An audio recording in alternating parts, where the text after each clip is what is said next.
Kisah asmara Raden Pabelan dan Putri Sekar Kedaton. Jika dua hati telah bertaut, dan panah Dewa Asmara tepat di sasarannya, maka tak ada lagi yang dapat memisahkan, bahkan tembok istana yang kokoh pun tak dapat menghalanginya. Dua sejoli yang tengah dimabuk asmara itu tak lain adalah Raden Pabelan dengan Putri Sultan Hadiwijaya, Sekar Kedaton Pajang. Berawal dari dialog Raden Pabelan dengan ayahandanya Tumenggung Mayang menanyakan perihal masa depan anak laki semata wayangnya itu. "Anakku Pabelan, umurmu sudah menginjak 30 tahun, dan orang tuamu sudah sangat merindukan untuk menimang cucu. Tunjukkan pada ayahmu gadis mana yang hendak kau pinang." "Nger," demikian ucap Tumenggung Mayang. "Maafkan hamba ayahanda, tetapi saya masih ingin melajang." Jawaban Raden Pabelan sungguh membuat hati Tumenggung Mayang sangat terpukul. Raden Pabelan diharapkan oleh ayahnya untuk menjadi penerus cita-cita sebagai Trahing Kusuma Rembesing Madu, menjadi satria yang pilih tanding. Namun harapan orang tua itu rupanya bertepuk sebelah tangan. Raden Pabelan lebih mementingkan kesenangan pribadi, dengan bermodal ketampanannya tak ada gadis yang menolak untuk menerima obrolan cintanya. Yah, playboy adalah julukan yang tepat untuk disandangnya. Karena malu yang tak terperikan dan harapan untuk masa depan anaknya terasa sudah suram, terbersit keputusan yang gegabah Tumenggung Mayang. Dengan tidak berpikir panjang ia berencana menjerumuskan anaknya sendiri ke jurang kesengsaraan. "Pabelan, engkau adalah anakku, darah satria mengalir di tubuhmu. Kalau engkau menurut kataku, akan ayah tunjukkan masa depan yang cerah di hadapanmu," kata Tumenggung Mayang lagi. "Apakah itu, ayahanda?" tanya Pabelan. "Datangilah Putri Sekar Kedaton di Keputren dan ayahmu akan membantumu, niscaya kesenangan dan kebahagiaan akan tergelar di depanmu." Dalam hati Tumenggung Mayang bergolak antara ambisi pribadi dan mengorbankan anaknya untuk memuluskan jalan. Singkat cerita, melalui emban Putri Sekar Kedaton Raden Pabelan mengirimkan surat cinta yang dikirimkan dalam bungkusan bunga kenanga dan cempaka sebagai untaian cintanya. Gayung pun bersambut, dan sang puteri langsung membalas surat cintanya dengan mengundang Raden Pabelan masuk ke dalam Keputren. Berbekal ilmu yang diajarkan oleh ayahnya, Raden Pabelan tak menunggu waktu lama lagi, ia segera menanggapi undangan sang puteri.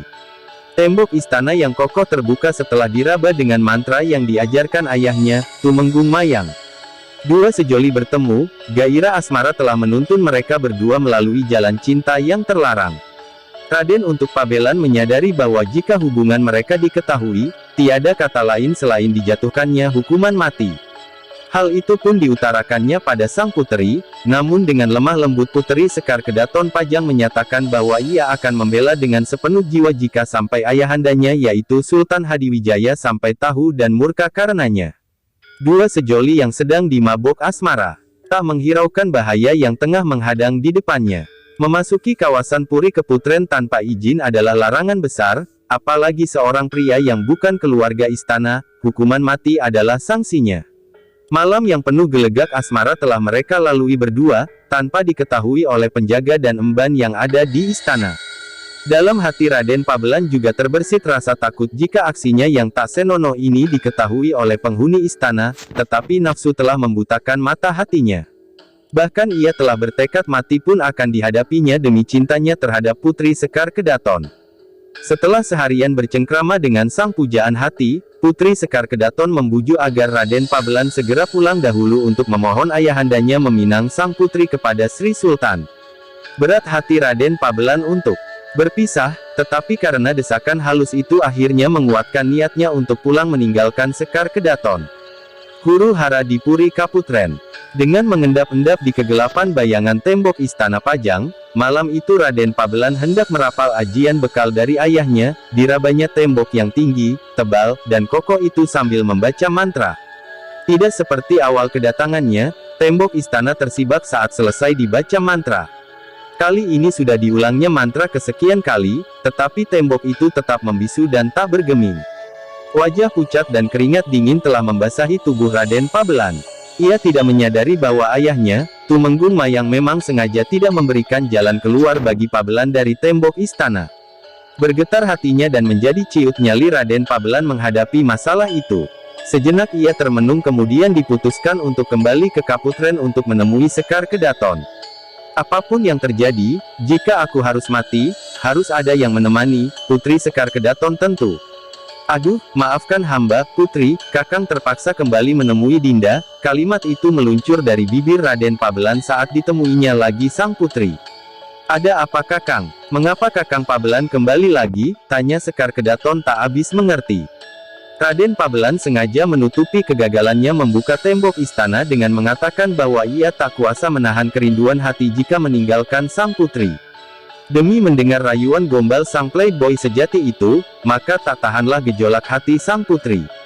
Maka kembali mereka berdua bergandengan tangan masuk ke dalam bangsal kaputren, mengukir kisah cinta yang tak terpuji karena terhempas rasa frustasi sang jejaka berparas rupawan, ialah Raden Pabelan.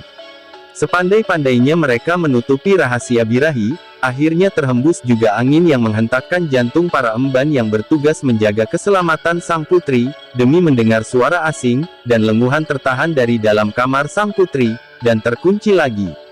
Para emban pun dibuat kelabakan dan mencoba menyadari apa yang telah terjadi. Seandainya Raden Pabelan menjadi pasangan sang putri, mereka pun sejujurnya juga ikut bersuka hati. Tetapi mengemban tanggung jawab sebagai pamomong, nyawa adalah taruhannya jika sesuatu terjadi pada sang putri. Apapun yang terjadi harus dilaporkan pada Sultan junjungannya.